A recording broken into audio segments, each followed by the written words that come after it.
toujours. Alors, Simon Sour, on était toujours dans Matlaboul Fawzeyni. Quel est le passage que nous allons voir aujourd'hui? Voilà, Seigne Moudou, merci. Nous sommes dans Matlaboul Fawzeyni, vous l'avez dit. Et nous abordons aujourd'hui les vers 138 à 144.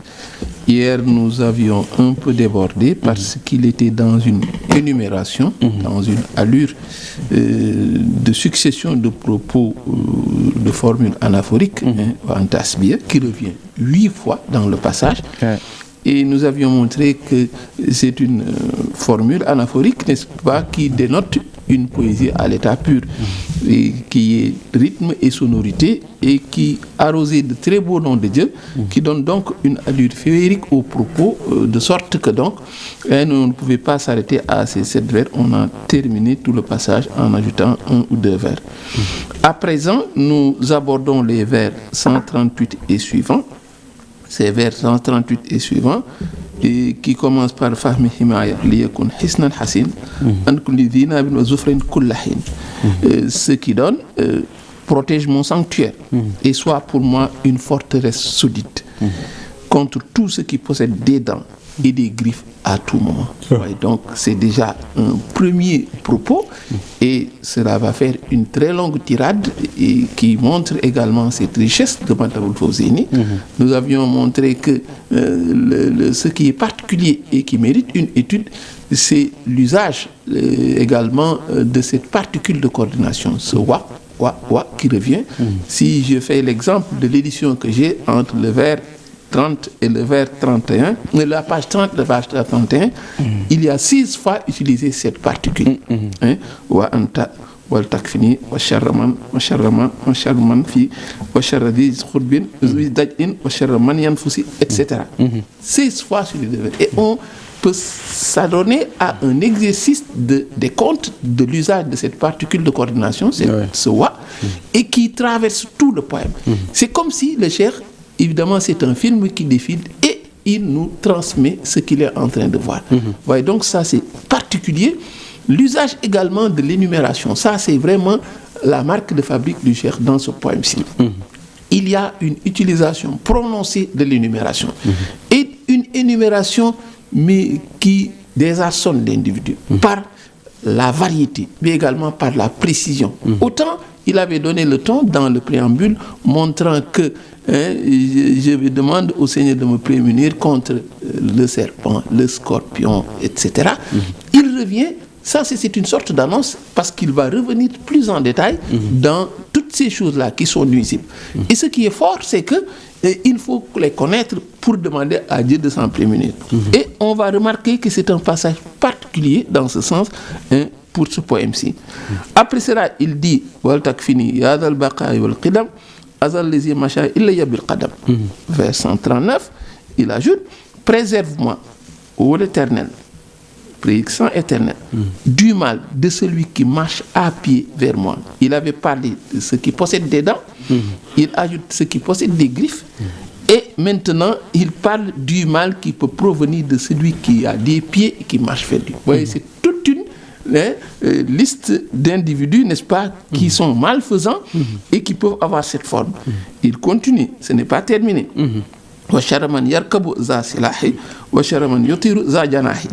Il continue, vers 140, ainsi que du mal de celui qui est armé. Celui qui, armé, se dirige vers moi en montant, et de ceux qui se déplacent avec des ailes, qui volent donc.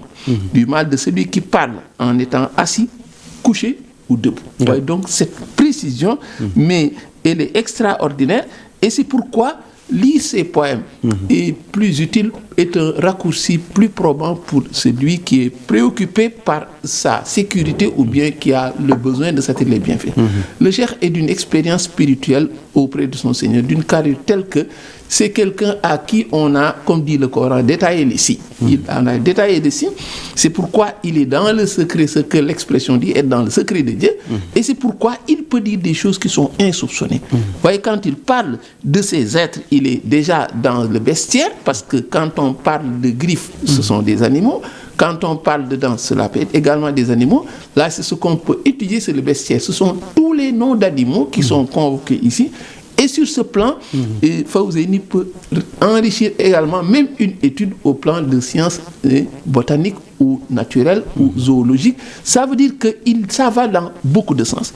Il continue, ce n'est pas terminé. وشر من يجلس بالكلام وشر ذي ضجء وذي قيام وشر من ينفس في العقود وشر ساحر وذي جهود. Cela donne au vers 141 du 142 du mal, du magicien, du sorcier, du mécréant. C'est par toi, dit-il, mon Dieu, que j'ai mis hors d'état de nuire le lion, le serpent, le scorpion, le magicien et le sorcier, le mauvais œil, ceux qui traînent la nuit et l'ensemble des êtres humains et des djinns. Je les ai mis hors d'état de nuire et là, c'est là que chacun doit se cramponner parce que comment l'a-t-il mis en état de nuire? On attend à ce qu'il parle de Kalachnikov ou de bombe, mais qu'est-ce qu'il dit? Par la répétition, dit-il, des milliers et des milliers de fois de l'expression point de pouvoir ni de capacité en dehors de Dieu le Très-Haut.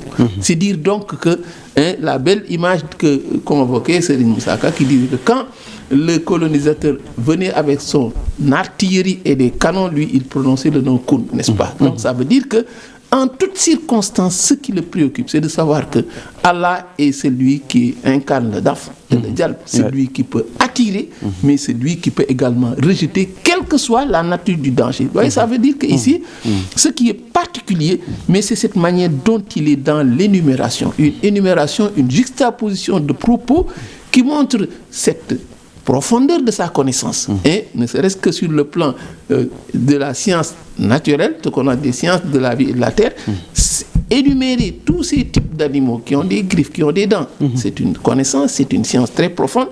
Il parle également de cet être élémental qui peut être un djinn, qui peut être un mauvais œil, qui peut être un sorcier, qui peut être un magicien. Tout type de danger, d'où qu'il puisse venir, mais il a un paravent, une forteresse, et cette forteresse, c'est le nom d'Allah.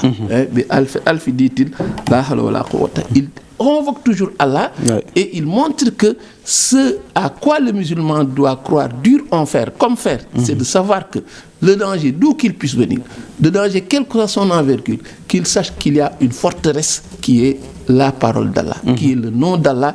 Et c'est ce qu'il a fait quand il était affreusement seul dans ce lieu où il n'y avait, n'est-ce pas, que il a énuméré lion, serpent, scorpion. Vous voyez, ça donne toutes les catégories d'êtres nuisibles qui peuvent exister, que ce soit des animaux, que ce soit des humains, et même au-delà des humains, des djinns, n'est-ce pas? Je les ai tous mis hors d'état de nuit. C'est pourquoi, très tôt, il avait dit Touba Arasa Allah. Allah l'a préservé. Comment l'a-t-il préservé?